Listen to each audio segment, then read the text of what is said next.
Welcome, everyone. Thank you for joining us for today's Appraisal Buzzcast. I'm Jim Morrison. You know him, you love him. Hal Humphreys, our host, is here with me. Hey, Hal, how are you doing? I'm good. I think that may be an assumption on your part that everybody loves me. I don't think that's necessarily true. I do the best I can. As you can see, I am sitting out here in the woods in Middle Tennessee this week, spending some time out here in the cabin, but I'm really excited to see you and be here. Well, thank you, Hal. Let me bring in our guest today. Joanna Conde is the president of the Arizona Association of Real Estate Appraisers. Hey, Joanna. Hi, good morning. Good morning, Joanna. Thank you so much for being here today. For our listeners who may not know much about you, would you just tell us a little bit about your history in the industry and how you got involved with AAREA? Okay. Well, in I went to a meeting and somebody was saying, appraisers should get together. And so and we don't ever do that. And this was back in 2009. And so I came home and I said to my husband, we should have a convention. And I said, he said, a convention. I said, a convention. Anyway, what developed was I put on my first a conference for Arizona appraisers in 2009, and we had 360 people attend, all appraisers. And then I continued to do that. In 2010, it became apparent after the ramifications of Dodd-Frank that appraisers needed to get together and to work. And so I asked for volunteers, and we met and formed the Arizona Association of Real Estate Appraisers. And I became president and continued to work on that. And then as I did that, I would go to all of the appraisal board meetings. That was before it was turned over to the state in a different form.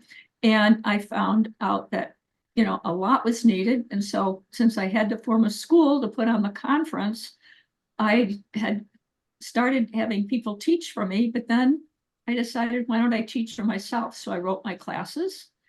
I also called it in the same thing, AASC, Arizona Appraisals, seminars and classes. And I ended up becoming a USPAP instructor. And so I did that. And then AAREA had legislation. We used to take surveys and find out what people needed. And I became a lobbyist. And then I went down to the state legislature, and we put in one of the first laws that required that appraisers put their fees in a report for lending. And then we did other things, and we talked to TAP about some of the things they were doing and help them make, we gave our surveys and said, this is what Arizona appraisers feel like. And we built it up. At one point in time, we had 900 members out of it. Half of the appraisers in the state were members. So that's how I got involved. I kind of left it during COVID. And then I came back because the NAR decision came up and everybody's going, Joanna, what do we do? How are we going to handle are the commissions now called compensations? Are they concessions? What do we do? So I got up and got back involved, and here I am. I love it. Joanna, I think it's safe to say that you're a doer. You're a person that just sees a thing and decides this needs to be dealt with, and you do something about it. Well, this is my mug, and it was given to me by somebody from Data Master, and it says, lead, follow, or get out of the way. I love it. I love it. Well, let's do this. I'm gonna take a real quick break. We're gonna hear from one of our sponsors, and we'll be right back. Solidifi is one of the nation's most trusted valuation and title partners. With their proprietary technology and extensive network, Solidifi delivers industry-leading quality, transparency, efficiency, and scale to the largest mortgage lenders in the U.S. Their marketplace of independent qualified field professionals makes the homeownership experience extraordinary every time. Visit solidifi.com for more information and stay connected with their latest news on LinkedIn. Welcome back. You're listening to the Appraisal Buzz. I'm Hal Humphreys, your host, and I'm joined today by Joanna Conde. And as we were talking before the break, Joanna is a doer. She's a person that sees a need and goes out and tries to find a solution for that need. Joanna, a lot of appraisers right now, and the reason I'm kind of switching gears here is this is a pertinent topic to discuss. A lot of appraisers right now have some reticence about artificial intelligence. walk me through your stance on AI and how it's changed your business. Well, I was like most appraisers. And the first reaction I had to artificial intelligence was negative. Artificial, that meant it was false, it was fake, it was bad. The worst thing they ever did was name it artificial. It should have been assisted intelligence. Assisted and intelligence should be knowledge, like you have the intelligence agency. It doesn't have to do with brain power, it has to do with gathering information. And so 2 months ago, actually almost to the date, on August 12th, I was introduced to ChatGPT, and somebody said, "Oh, you should try it, Joanna." Well, my mind was blown. It just totally was blown. And from then on, it was everything. I'm an English major. When I was in college, we'd go to the library, we'd use 3x5 cards, we'd look in the card catalog, we'd look at Reader's Guide, we'd take these notes on 3x5 cards, go home, put them on a bulletin board, write our term paper. It was tedious. And it was, anyway, Chat is like the biggest library in the world. And you can just ask it a question and there you get an answer. And if you put in state sources, which I always do, and anything more, the whole world opens up. It goes from, oh, my plant's turning brown, what's wrong with it? Or my leaves are yellow. Or, gee, we have all of these propositions on our Arizona ballot. Can you outline them for me and tell me what they're about and what are the pros and cons from each point of view? And it does it. And now I have it. I don't have to read through this giant pamphlet, and I can go back and look at it when I need. So ChatGPT is like the biggest assistant. You can write stuff and then it can read it, and it never gets say, "Can you please rewrite it? Can you please check my grammar?" It never gets annoyed. And yet if you had a personal assistant, they'd roll their eyes and go, "Oh my God, is she asking this again? Doesn't she learn? Can't she remember?" You can ask Chat the same question on 4 different days that never says, "Boy, are you stupid? Don't you remember anything?" It doesn't say that. I love it. I love it. I like to think of ChatGPT, Claude AI, any of the large language learning models as a tool. It's a tool that we can use. I don't think we should be afraid of it. I think there's some limitations. I think we have to put the human element into it to verify the sources. I have seen examples where ChatGPT hallucinates source material, but by and large, I am absolutely a fan of using, GPTs in general as a tool. And Joanna, you said you're an English major. My mother was an English teacher. My mother-in-law was an English teacher. If I say, "Where's the car at?" someone is going to say, "Between the A and the T, don't end your sentence with a preposition." That's right. That's right. I use Grammarly, which is a form of artificial intelligence, to make sure that I spell things correctly. I'm dyslexic. I have a problem with that. It is very helpful on just grammar issues. It's wonderful. It's wonderful. You can put in your own stuff and then it can rewrite it, because sometimes we have a chance to get way too wordy and we don't get things organized, and it can do it over and over again. And you're right about grammar. I taught grammar. I was an English teacher. That's what people did back then, women. And so, yes, I just think, oh, I can write as well as anybody. Well, yeah, but sometimes I really can't, if I have to admit it. And Chat gives me other ways of saying, "Can you say this some other way? Can you do this? I've done it in 600 words. Can you boil it down to 400 words or 200 words or whatever?" Which is wonderful. And it's wonderful if you're an appraiser, because sometimes I read boilerplate, and get rid of it. Write your own, give it the bullet points and let it write and go back. But I use it for other things. I use it for research. I use it for organizing my daily tasks. I put all the tasks in every day, and then it helps me prioritize them. And then the next day I'll say, "What didn't I do yesterday?" I check them off as I go through. So it's great for that. It's great for brainstorming. I need to do this. Or education, like the NAR decision. I could have gone through tons of newspapers, but instead I go, "Tell me about the NAR decision. What are the pros and cons? How did it start?" There was you have to keep asking it questions. There was back in the day a hotline. I believe I'm going to get feedback on this saying I'm an idiot, but I believe it was the Auburn University Reference Library Hotline. And you could call that number at any time of day, any time of night, and a reference librarian would answer the phone. You could ask them a question, and they would research and get you an answer to that question. I sometimes use ChatGPT as a reference librarian. Find me information on this topic, and it's a really good tool to bring, places that I might want to explore more. Oh, well, let me tell you, before I came on this show, I researched you, Hal, and I researched Appraisal Buzz. And I went through and I found out everything I did. And then I said, were there any other programs that Hal did on GPT or on AI? He did. And then Chat gave me the links. So I went in and watched them so I could keep up to speed so I wouldn't repeat what somebody else did. And I've done that so many times. It's just fabulous for getting information. And,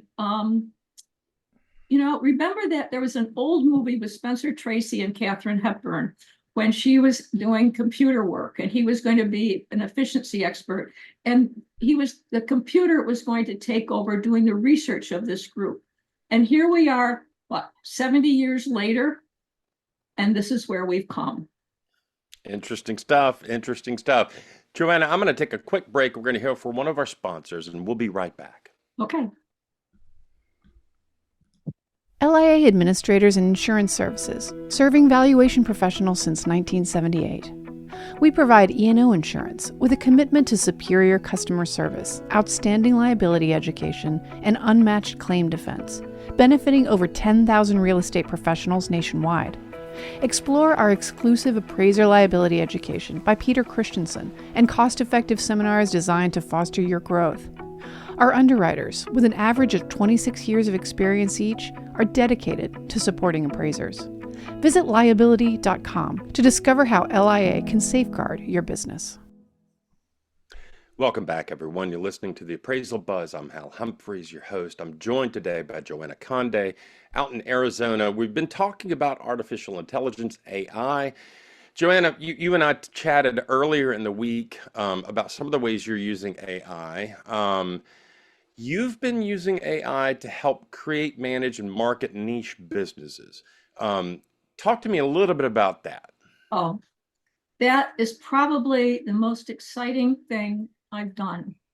I was introduced on August 12th to AI. After the first month, I said, other appraisers need to get into this. They need to know. I am hearing all of the time from appraisers who call me and in people in class that business is very slow. They're not getting work from AMCs. They've become dependent on lending. So I developed a course called Beyond Lending, Building a Thriving and Diverse Appraisal Business with Non-Lending. I had done that when I came out to Arizona, but I did it the old-fashioned way. I had to meet because we didn't have computers, we didn't have chat. But this is a hands-on course. It is so interesting because everybody has to have chat on their computer. And then I introduce them to it. I say, okay, we're going to go in. This is how you get into chat. Now you can do a free version. You can do it later. And we're going to use it to help you build a business. And so they get on their computer. So this is not like the class where you tell everybody everything. You teach them. And so they get onto chat and I go, tell them about yourself. And if you have a resume, upload the resume because chat can read the resume. So chat reads the resume. And then I say, okay, now I provided them with the background. I said, okay, now here are some prompts. Say, based on my resume and experience, what opportunities are there out there for me and my business in my area? Because maybe I live in Portside, or maybe one of the students lives in Page or down in Bisbee, because they have people from all over Arizona. So what are the opportunities for non-lending business as an appraiser in my area? And then they say something and you follow up and you keep following up and you pick one and you could say, well, I want to build my business. Let's just give an example. In estate work. Can you give me specific types of businesses I might contact for estate work? And then chat will. And you say, can you give me, and they even give you the people and the businesses to contact, which is fabulous. And so you say, okay, if I'm going to, what kind of questions should I ask a potential client? And it will give you a list, make sure you have this. Now, do I know that? Yeah, I've been doing estate business for years, but maybe somebody is new. Maybe that's going to be divorce work, or maybe it's going to be, they're going to want to go to North Carolina and do insurance work. How do you get into that? You could ask Chat. So Chat says this, and you ask it more questions. And then you say, well, what would be a possible scope of work? And Chat can outline a scope of work. And then please write me an engagement letter. So it will write an engagement letter. So let me give you an example. In one of my classes, there was a fellow that came that had just moved to Phoenix, and English was a second language. He was Hispanic, and he was a licensed appraiser. And he had been in a previous class and said, I can't get any business from AMCs. I got to feed my family. I don't know what to do. So he took the course, and then he said, I don't quite understand. I said, well, ask Chat to say it back in Spanish. And he goes, it did. It's formal. But I said, well, talk to Chat in Spanish. And so he got so excited, because what he did was, he said, he told it who he was and about his background. And he said, can you help me develop a niche business in the Hispanic community in the Phoenix area? And by the end of the class, he had the people to contact, the different kinds of things he could do, people that were involved in the Hispanic community themselves. And he was so excited. That's the power of Chat in developing an appraisal business. I love it. I love it. Joanna, thank you so much for taking the time to be here with us today. I'm going to see if Jim Morrison is still lurking around out there. I don't know if I like being called lurking around, but Jim, you always hit me with these anonymous appraiser questions. Do we have one that Joanna and I could address today? We do. We have a very interesting one today. So this anonymous appraiser, and if anybody wants to send in their own submission, reach out to comments@appraisalbuzz.com. But this says, I have a residential property with commercial level grow room in the basement. While it was cleaned out and there's no plants on site, the rigging is there with special lights, insulation, watering tubes, and electronics. While it's not illegal to grow in my state, how do I handle this? Does it affect the value to have this commercial grade grow room ready to go, or is it a negative because of potential mold issues? Can I answer? I love the question. First of all, it's something that you as an appraiser don't know. You don't have experience with it. So this is what I would recommend doing. And people don't say in MLS listings, my property has a grow room in it. So you can't compare, you can't get comparables. So this is what you do. You contact local realtors and you tell them the situation, and you said to them, what do you believe the impact value would be? Now you could do it through email or through text or a phone call, and listen to what they say. Take your notes, try to get at least 5 responses. It's called the survey method. And at the end of that, you can know, because it may add to the value. It may not add to the value. It may have no effect on the value, but you don't base it on you. You base it on what people are telling you. You make a determination based on that knowledge, and you report it. And then you put all of that information that you gathered into your work file, so you have the support for whatever you did in your appraisal report. I love it. I love it. That's a very, very good answer. Look, at the end of the day, Joanna, what we do as real estate appraisers, we don't make the market, we don't determine value, we analyze the market, and then we tell our reader what the market is doing, how the market is behaving. So I love the idea of calling realtors and talking to them and asking them those questions. The survey method is often overlooked by appraisers. They're looking for a mathematical solution here or a paired sales analysis here. That's not always available. Surveying the market is an absolutely accepted methodology for us as appraisers. I would add, yeah, you have absolute support. So I would add that, in this situation as an appraiser, what I would be thinking of, and I come at this work from a commercial background. My license is certified general, and I would be thinking about functional utility and the possibility of super adequacy. If this grow operation, is there, and you find out that the market is accepting of those things, then you've got to ask yourself, what is the highest and best use of this property? Even though the market is accepting of grow ops in general, how does it impact this specific property? And I would be thinking of it in terms of functional utility and super adequacy. If there is a market out there for it, as an appraiser, you can analyze that market. If you find out that there isn't a market out there for it, you've got all of this equipment in the basement or a specific room in the house, then you're left with, all right, do we deal with a cost to cure, to remove the equipment, to make it more marketable, those kind of things. At the end of the day, I think Joanna is absolutely right. It depends on the market, where you are, and how market participants are responding to that. And the phone call to agents and market participants is the quickest, most effective way to get to those answers. Mm-hmm. Joanna, thank you. Morrison, Thank you. Do we have anything else we need to cover? Well, Joanna, it was such a pleasure to have you on here. Will you let our audience know where they can find some of your classes if they want to take them afterwards? And we'll put a link in it as well. Well, I'll give you the link. We are just opening up a brand new website, but it's under Arizona Appraisers. You can just go in and search for Arizona appraisal classes and it should come up. Yeah, and Okay. we'll put the correct link in the description so anybody listening to this will be able to click right over to it. Okay, thank you. Yeah. Joanna, thank you. Jim, anything else we need to cover? No, we've covered it all. In which case, for Joanna Conde and Jim Morrison, I'm Hal Humphreys, and that is your Appraisal Buzzcast for this week.